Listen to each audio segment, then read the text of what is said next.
Jacques. On est rue de Colbiac, là, devant l'hôtel des impôts. On est dans le 13e, tranquillement. Oui, près avec des un temps Olympiades. d'automne un peu rafraîchi, on va dire.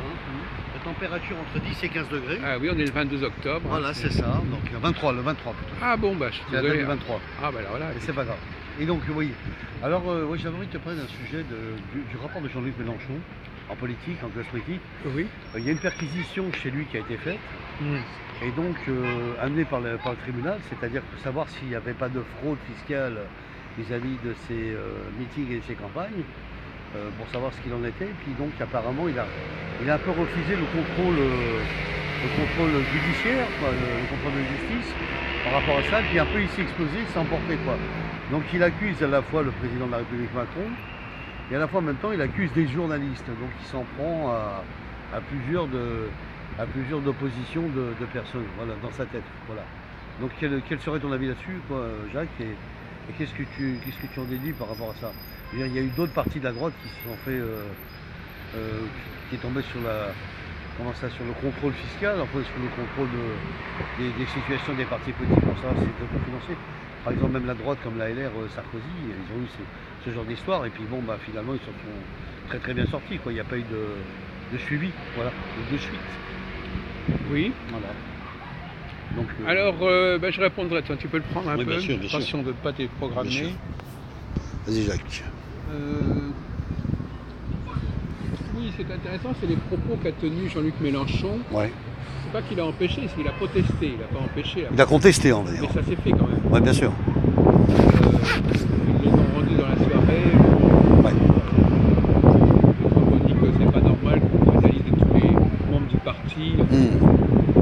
Mais ce qui a choqué, ce qui a interpellé les gens, c'est quand il dit qu'il est la loi, qu'il est la République. En fait, qu'il est au-dessus de la fondation. Au-dessus du procureur, etc. Ah, carrément. Ouais. Alors, c'est des lois et des juges, pas d'accord. Alors, c'est une question de tempérament. Je dirais, c'est pas pour rien qu'il a appelé son parti la France Insoumise. Ça veut dire beaucoup de choses, la France Insoumise. C'est-à-dire quelqu'un qui ne veut pas se soumettre, qui considère qu'il n'est pas. Bon, un règlement, quelque chose comme ça, c'est une chose. S'endoctriner par une loi, par être obéissant. Appliqué. Et pourtant, il se prend pour un seigneur.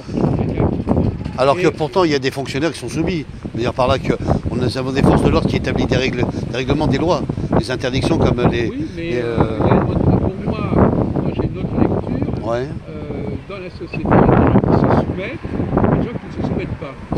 Les fonctionnaires, généralement, ils se soumettent. Parce que c'est leur métier. Je dirais même qu'ils sont irresponsables. Bien sûr, mais c'est leur métier. Ils font ce qu'on leur demande. Voilà.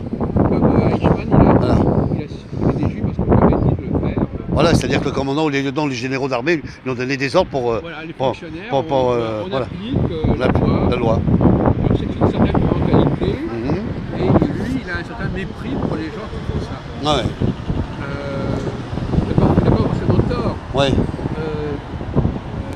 Effectivement, le paradoxe apparent chez Mélenchon, c'est qu'il représente le peuple. Ouais.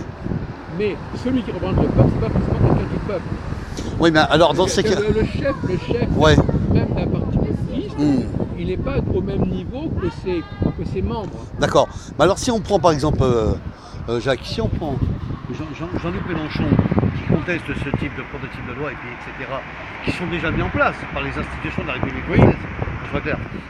Tu vois que, par exemple, Marine Le Pen, tu n'entends pas sur ce genre de parti extrême droite, tu n'entends pas cette femme-là de dire qu'elle est contre les lois, ou même elle est plus favorable, on va dire.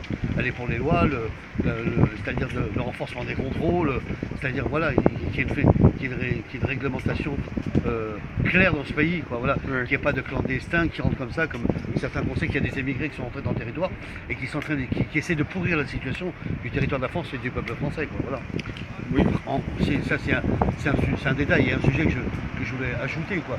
Je veux dire que par là, pour que le gouvernement soit tranquille et qu'on ait un gouvernement paisible, c'est-à-dire au sein du pouvoir, si les lois ne sont pas appliquées et les règlements ne sont pas appliqués, ça devient la hiérarchie, c'est l'anarchie. Oui, mais Jacques, ouais. Mais le paradoxe, c'est qu'il y a comme une classe politique qui constitue une élite et qui n'obéit pas aux lois de la masse. Voilà, c'est ça la grande question. Oui, donc on Le s'aperçoit débat- qu'on a une classe politique qui n'est pas capable je veux dire, de médiatiser la situation Non, réglementaire. non, c'est un débat beaucoup plus compliqué que ça. Ouais. C'est que, comme je disais, le paradoxe, c'est que ceux qui dirigent le peuple ne se considèrent pas comme faisant partie du peuple. Oui, voilà. Donc ils considèrent qu'ils sont au-dessus du peuple. Et d'ailleurs, Au-dessus du peuple sur quoi finalement? Sur des lois, sur des constitutions, sur quoi? Sur des décrets? Un leader, il a une capacité qui n'est pas celle de tout le monde. Ouais. Donc il a des Un leader, ouais, il fait une espèce une démarche un peu inhabituelle, c'est-à-dire. S'il n'avait pas cette capacité d'être un peu de décider, décalé, quoi, en fait. Ouais, c'est ça. Ben, il ne serait pas là où il est. Voilà, le leader, il est décideur, quoi, finalement. Voilà. Donc finalement, les leaders n'aiment pas subir le sort de tout le monde. Ouais, exactement. Ça correspond à leur tempérament, un tempérament de chef. Et le chef, il aime bien se faire obéir, mais il n'aime pas obéir. D'accord. Dis-moi, je voulais ton point de vue aussi, le remplacement de Gérard Collomb, là, La France En Marche, enfin par Castagnier. Le LRM, et qu'ils ont mis Christophe Castaner au sein de la place Beauvau. Est-ce que tu trouves que cet homme-là, il est adéquat avec la structure et la fonction du ministère? Pour toi, qu'est-ce que tu en penses? Oui, moi, je trouve que ces gens-là me paraissent pas franchement professionnels. Castaner, il n'a aucune connaissance du domaine. Il n'a aucune lacune de ce que c'est finalement le ministère de l'Intérieur. Non, mais ça revient un peu à ce que je disais. C'est-à-dire qu'en fin de compte, il considère que du moment qu'on a le bon caractère, qu'on a le caractère suffisamment fort, on peut résoudre tous les problèmes. Même si on n'a pas une connaissance du sujet. Non mais attention, le ministère de l'Intérieur, pour moi, si tu veux, c'est un poste clé. On peut accéder à des ministres, mais c'est un poste qui doit être fonctionnel. Donc c'est-à-dire qu'il faut donner des ordres à des policiers. Oui, ça à mon avis. Il faut donner aussi le sens du travail à ces gens-là. Oui. Et j'ai l'impression que dans ce ministère, avec tous les charlots qu'on a eu en ministère actuellement, sauf la droite bien entendu, parce que je reviendrai sur la droite de Sarkozy, avec qu'on a eu Claude Guéant qui était commandant de police. Ah oui, tu aimes bien Claude Guéant. De carrière fonctionnaire. C'est-à-dire que ça a été un modèle pour le ministère de l'Intérieur. Voilà. C'est-à-dire qu'un modèle de travail, c'est-à-dire un modèle de fonction. Donc ça permet à ce que la police travaille. C'est tout. Moi je ne suis pas forcément d'accord avec cette façon de voir, parce que il y a encore justement les gens qui viennent ils manquent d'autorité sur le groupe. Le manque d'autorité, bravo. Parce qu'ils sont solidaires du groupe et ils ne sont pas capables de prendre les décisions les plus dures. Les plus fermes. Parce qu'il y a des amis. Même en matière de justice, quoi. Voilà, donc finalement. Donc ils confondent des amis et les rapports procédures, c'est-à-dire les jugements. On peut parfois être extérieur à quelque chose pour prendre les bonnes décisions, paradoxalement. Celui qui connaît trop bien un sujet, dans d'autres domaines, par exemple, tu demandes à quelqu'un qui est trop engagé dans un truc, tu ne peux pas le faire changer. Parce qu'il est tellement habitué, il a ses habitudes. Bien sûr. Donc quelqu'un qui est en dehors, il peut changer les habitudes. Ouais, je comprends. Quelqu'un qui est complètement là-dedans, finalement. Mais c'est délicat quand même de faire changer les statuts ministériels face au travail, je veux dire, des fonctionnaires. Tu comprends? Et les syndicats, bien entendu, puisqu'il y a la partie syndicale de la police. Chacun a sa sensibilité. Toi, moi je dis que il y a des gens qui sont d'un côté, des gens qui sont de l'autre. Bon, est-ce que tu te rappelles le rapport en 2016? Je vais t'en parler. On a eu quand même 26 policiers qui se sont suicidés. Bon, à des causes à effet, voilà. Je voulais en parler.